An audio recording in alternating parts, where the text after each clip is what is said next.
Hello everyone. मैं संदीप खारी और आज मैं आपके साथ में डिस्कस करूंगा जो दीनदयाल के फ्लोर आए थे गुड़गांव के अंदर, उनका क्या भविष्य है और किस किस डेवलपर ने कब कब दीनदयाल फ्लोर लॉन्च किए थे।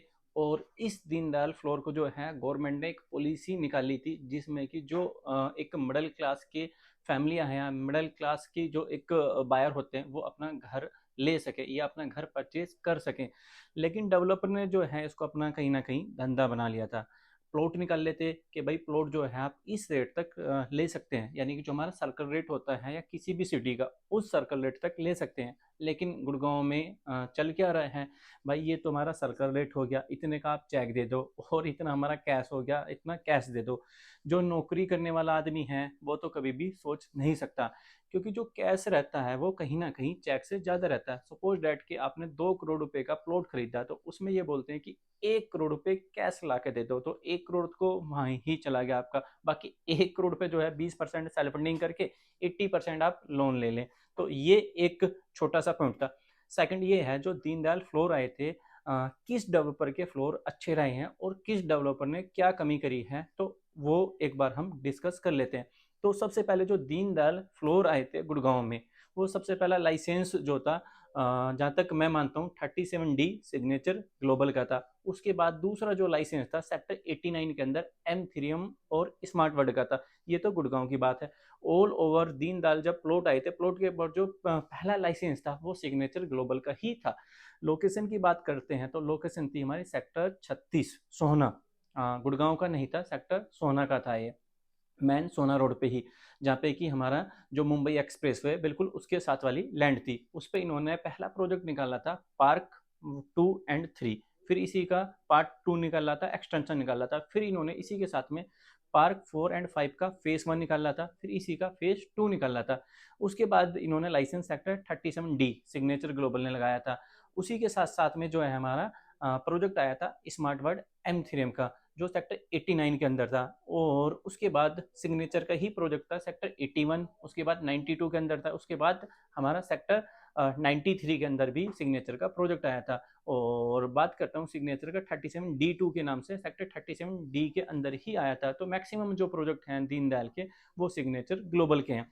लेकिन कहीं ना कहीं डेवलपर का भी कंपटीशन चला था। कंपटीशन क्या था, पहले नॉर्मली फ्लोर लेकर आ रहे थे ये, जिसमें कि 2 BHK थे, 3 BHK थे, अलग अलग कॉन्सेप्ट की बातें कर रहे थे। कॉन्सेप्ट क्या था, जैसे कि M3M स्मार्ट वर्ड वाले जो लेकर आए थे, जो स्मार्ट वर्ड डेवलपर हैं, कि भाई हम आपको घर देंगे और जैसे ही हम आपको घर दे रहे हैं फ्लोर, उसके बाद जो है आपको बेसमेंट भी एरिया दे रहे हैं, उसके बाद जो है हम आपको टेरिस का भी एक्सेस देंगे। लेकिन फिर ये चीज़ें सिग्नेचर ग्लोबल के पास में नहीं थी। तो कहीं ना कहीं कस्टमर का जो रुझान था वो स्मार्ट वर्ड M3M की तरफ ज़्यादा गया कंपेयर सिग्नेचर 37D की देखते हुए।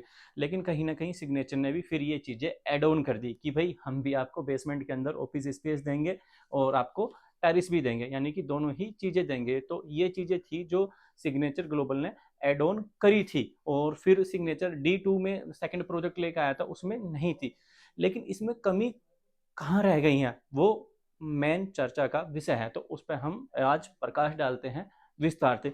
तो इसमें कमी कहाँ रह गई है, जैसे कि एक और डेवलपर का दीनदयाल प्रोजेक्ट आया है DLF इंक्लेव गार्डन सिटी के नाम से, सेक्टर 93। इन दोनों में क्या अंतर है और दूसरी चीजें ये भी जानेंगे, ये दीनदयाल फ्लोर इतने ही अच्छे थे तो रीसेल इन डेवलपर के क्यों नहीं हो रहे हैं, इस डेवलपर के सबसे ज्यादा रीसेल क्यों हो रहे हैं, वहां पर कमी कहाँ है।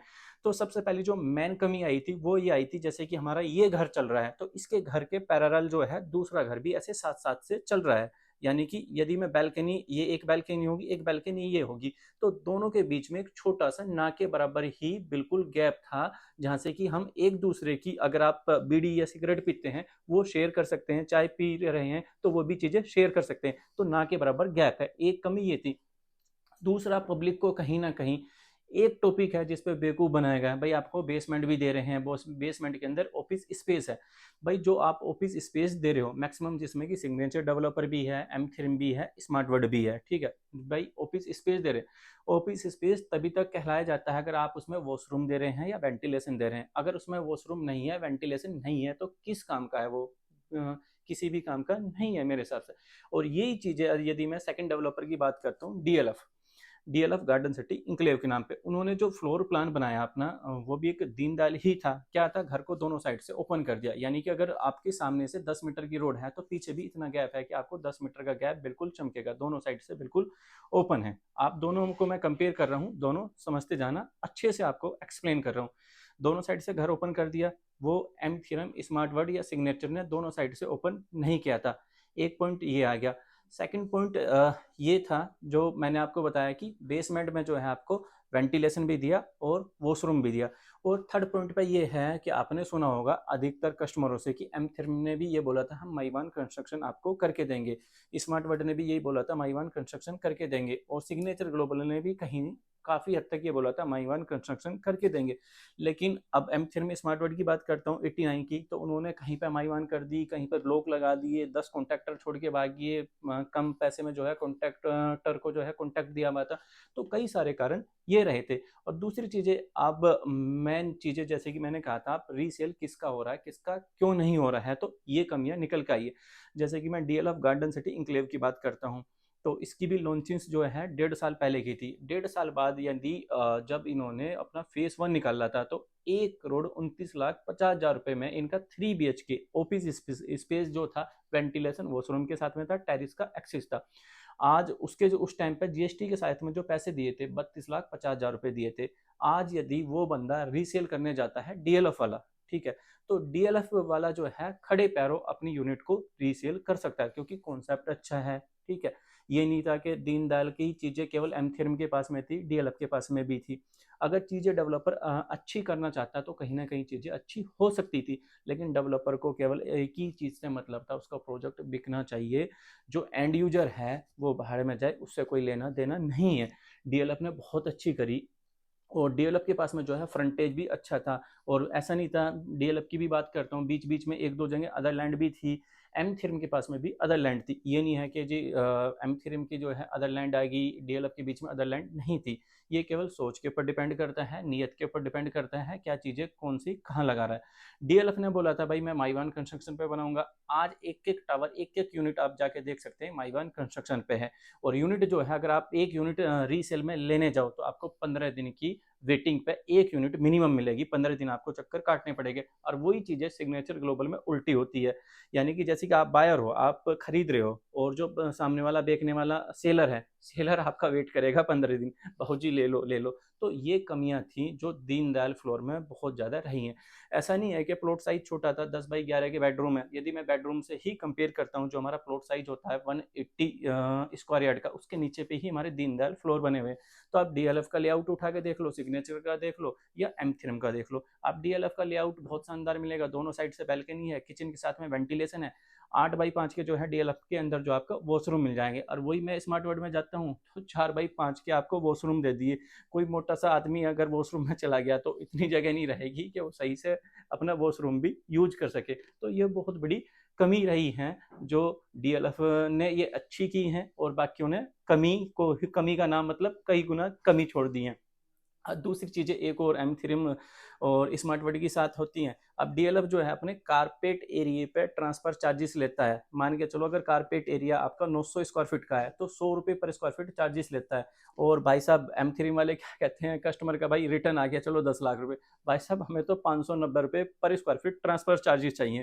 तो ये भी चीज़ है जहाँ पे कि जो हमारा एंड यूजर था या इन्वेस्टर था, दोनों को ही झटका लगा। पहले भी मैंने आपको वीडियो में कई बार बोला हुआ है कि जैसे कि आपने पहले वीडियो देखी होगी एम थ्रीम की नीयत खराब फिर एक बार, तो वो ही चीज़ें रही हैं कि क्या एम थ्रीम क्या करता है, इतना मोटा आपको देखेगा फार्म होता है, तो उस पर सिग्नेचर करो जाओ करो जाओ करो जाओ, उसमें सारी टर्म कंडीशन लिखी होती। आपके पास इतना टाइम नहीं होता है कि सारी चीज़ें पढ़ी जाए।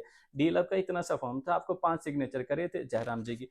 और डीएलएफ की चीज़ें, दूसरी चीज़ें क्या हैं जो अच्छी हैं, ठीक है, अगर आप डीएलएफ में कोई भी प्रॉपर्टी आपने बाई की हुई है तो डीएलएफ जो है 100% प्योरिटी अपने कस्टमर को देता है। सपोज डेट यदि मैं डीएलएफ में काम कर रहा हूँ, मैंने कस्टमर के साथ में कोई भी चीज़ें गलत कर दी या गलत कमेंटमेंट कर दी, तो डीएलएफ जो है मुझे ब्लैकलिस्ट कर देगा, मैं आगे से काम नहीं कर पाऊंगा। और यदि डीएलएफ के किसी भी एम्प्लॉय ने या जो आरएम होते हैं उसने भी कोई गलती बोली तो उसको बाहर कर देगा। तो डीएलएफ के अंदर पहली प्योरिटी कस्टमर की, अगर डीएलएफ ने बोल दिया मैं 100 रुपये ही ट्रांसफर चार्जेस जाएंगे, तो वो 1 रुपया भी आगे नहीं बढ़ेगा।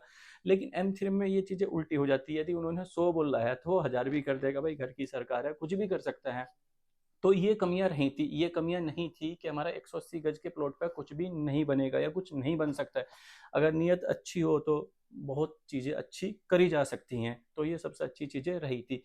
तो आज हमारे दीनदयाल की सीरीज में ये कुछ डिस्कशन था जो हमने आपको आप तक पहुंचाई चीज़ें। तो इसमें क्या कमियां और रहीं या क्या सुधार हो सकता है, तो हमें कमेंट करके वो भी कमेंट कर बता सकते हैं कि ये और सुधार हो सकता था या ये कमियां थी या इसको क्या अच्छा लेकर जा सकते थे, जिस कारण ये पॉलिसी जो है हमारा हरियाणा फरीदाबाद से जो सस्पेंड ही हो गई थी। मेन कारण ये भी रहा था, कहीं ना कहीं गवर्नमेंट ने इसको बंद करने का भाई बिल्कुल डेवलपर ने जो है धंधा बना दिया है। तो आज की वीडियो में मैं इतना ही, ज़्यादा डिस्कशन नहीं करूँगा। बाकी कुछ ना कुछ चीज़ें मैं चैनल पे आती रहती हैं और हो सकेगा इसके बारे में एक दो पॉइंटों पे हम और वीडियो बनाएंगे। बाकी अभी तक चैनल को सब्सक्राइब नहीं किया है तो चैनल को सब्सक्राइब कर लें, और हमारा व्हाट्सअप ग्रुप है, व्हाट्सअप ग्रुप को भी ज्वाइन कर सकते हैं। उसमें नई नई जो अपडेट हैं गुड़गांव से रियल एस्टेट से संबंधित, वो मैं उसमें अपडेट डालता रहता हूँ। तो आज की वीडियो में इतना ही, लास्ट तक देखने के लिए बहुत बहुत धन्यवाद। जय श्री राम।